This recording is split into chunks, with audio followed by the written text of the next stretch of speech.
Welcome to the Pressing Matters in Mexico podcast with Marcus, Justin, and Victor. According to the Freedom House, outlets and journalists have been subject to election-related content removals and pressures in the lead-up to legislative elections in June 2021, with the growing trend of politically motivated attempts by government actors to censor online speech. According to the Media Landscape Organization, the rise in criminal and political violence in regions that function as hubs of criminal activity, organized crime, and socio-political conflict pose as a continuing threat for both quality journalism and journalist safety. We had the opportunity to sit down with bilingual digital storyteller Andrea Rizaba, where we discussed the repercussions of holding those in power accountable, the government regulating what type of media is presented to the people of Mexico, Mexico's Freedom Press Index score, and her overall experience and journey as a journalist. In your 2021 Best Investigative Stories from Latin America, you talk about using storytelling as a way to hold people in power accountable. How effective has it been, and have there been any repercussions for holding powerful people accountable?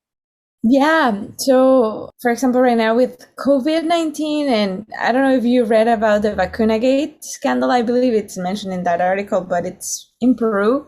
So what happened is that thanks to an investigation, we realized that some authorities in Peru were able to get vaccinated even before doctors, when nurses were and doctors were dying, or they were like the ones that being more at risk. Still, like, you had politicians and you had like the elite of Peru getting the vaccines before anyone else in secret. So thanks to some reporters, we got to learn the list of more than 400 people that got vaccinated just because they could. And, there were some ministers, there was a former president, and some people lost their jobs. And, it was like that investigation had a very important impact in Peru. So that's one example I can think of. I also noticed or saw on your website that you write about like women's leadership and empowerment in Latin America and about the Latinx communities in the US. With Mexico being like one of the most dangerous countries for media, have you received personally like any backlash about writing about like some of those topics? Not really, because I haven't covered crime, organized crime. But there, wherever you are, and of course for me in my case that I'm from Mexico and I cover a lot of Latin America, that sometimes whatever you're covering, if you're making someone uncomfortable, they're going to try to scare you. We were working in an investigation on Big Pharma, and, even if what we were doing what is or was completely legal and what we were saying, everything is online, anyone can go, they still, try to scare you. So, what I want to say is that I haven't had any personal threat, but you were working with my team.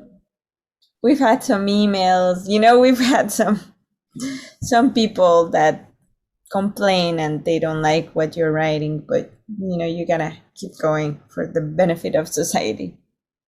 A few laws have been passed that would suggest that Mexico's government is aiming to be more transparent with sharing information with the citizens.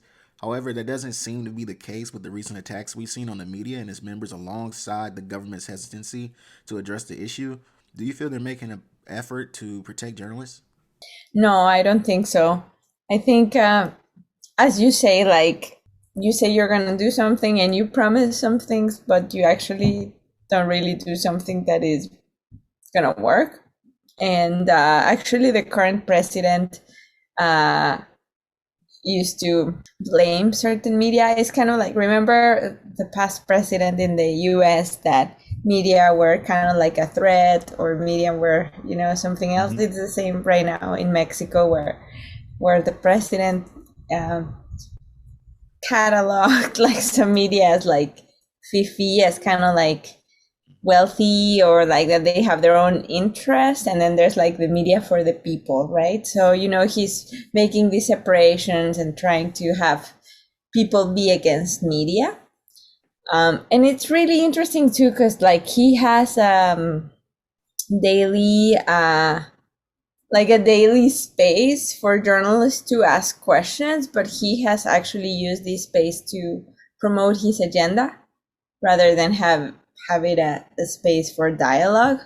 So yeah, it's an interesting character, but in short, no, I don't think he has done anything to protect journalists.